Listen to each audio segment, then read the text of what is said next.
AI engineer అవ్వాలని అనుకుంటున్నారా?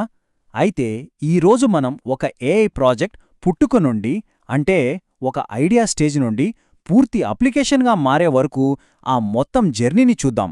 దీనికోసం మనం వాడబోయేది powerful Hugging Face ecosystem. Okay, మన జర్నీలో మొత్తం 4 ముఖ్యమైన స్టెప్స్ ఉంటాయన్నమాట. ఫస్ట్ మనకు కావాల్సిన టూల్స్ ఏంటో చూస్తాం. తర్వాత చాలామంది పట్టించుకొని సెక్యూరిటీ రిస్క్స్ గురించి తెలుసుకుందాం. ఆ పైన మనం మోడల్ని మనకు తగ్గట్టుగా మార్చుకొని ఫైనల్గా దాన్ని అందరికీ అందుబాటులోకి ఎలా తీసుకురావాలో చూద్దాం. సరే, ఏ ఏఐ ప్రాజెక్ట్ అయినా సరే ఎక్కడో ఒకచోట మొదలవ్వాలి కదా. మన జర్నీకి స్టార్టింగ్ పాయింట్ ఏంటంటే హగింగ్ ఫేస్ హబ్. చెప్పాలంటే ఓపెన్ సోర్స్ ఏఐ ప్రపంచానికి ఇదే సెంటర్ పాయింట్. అయితే ఇది కేవలం మోడల్స్ దాచుకునే ఒక స్టోరేజ్ ప్లేస్ అనుకుంటే పొరపాటే. ఇది ప్రపంచంలో ఉన్న వేల మంది డెవలపర్స్ వాళ్ల నాలెడ్జ్ని, వాళ్ల కష్టాన్ని పంచుకునే ఒక పెద్ద ప్లాట్ఫామ్. వాళ్లందరి బ్రెయిన్ పవర్కి ఇదొక గేట్వే లాంటిదే. కానీ ఇంత ఓపెన్గా ఫ్రీగా దొరుకుతున్నప్పుడు ఒక పెద్ద బాధ్యత కూడా వస్తుంది. అదే సెక్యూరిటీ. మనం డౌన్లోడ్ చేస్తున్న ప్రతి మోడల్ నిజంగా సేఫేనా? అసలు ఇందులో ఉన్న ప్రమాదమేంటి? అదే మోడల్ సెక్యూరిటీ. ఇక్కడ చాలా జాగ్రత్తగా గమనించాల్సిన విషయం ఒకటుంది. ఈ మోడల్స్ అంటే కేవలం డేటా ఫైల్స్ కావు, వాటిలో ఎగ్జిక్యూట్ అయ్యే కోడ్ కూడా ఉండొచ్చు.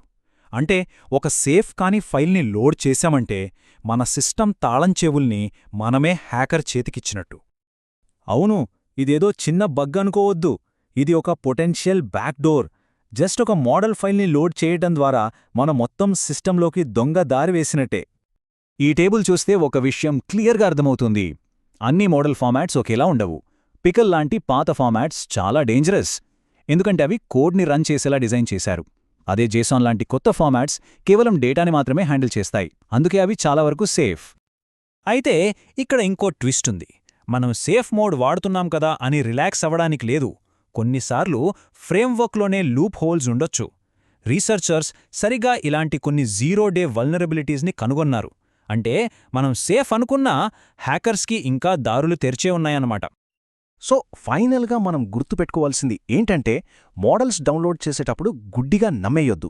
వాటిని స్కాన్ చేయడం అనేది ఫస్ట్ స్టెప్ మాత్రమే, అదే ఫైనల్ గ్యారంటీ కాదు. ఎప్పుడూ అనుమానంగానే ఉండాలి, ముఖ్యంగా పాత ఫార్మాట్స్ విషయంలో. సేఫ్ అనేది ఒక మాట మాత్రమే, అది 100% గ్యారంటీ కాదు. సో వెరిఫై చేసుకోవాల్సిన బాధ్యత మనమీదే ఉంటుంది. సరే, ఒక సెక్యూర్ మోడల్ని సెలెక్ట్ చేసుకున్నాం.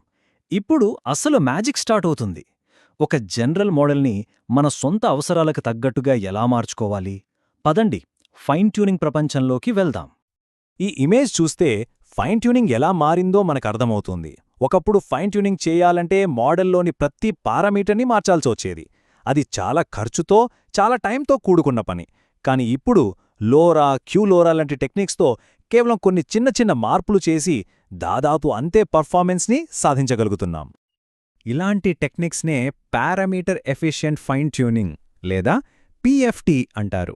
ఇవి నిజంగా ఒక గేమ్ చేంజర్ లాంటివి. ఎందుకంటే వీటి వల్ల పెద్ద పెద్ద జీపీయూ ఫార్మ్స్ అవసరం లేకుండానే మనకు కావలసిన కస్టమ్ మోడల్స్ని తయారు చేసుకోవచ్చు.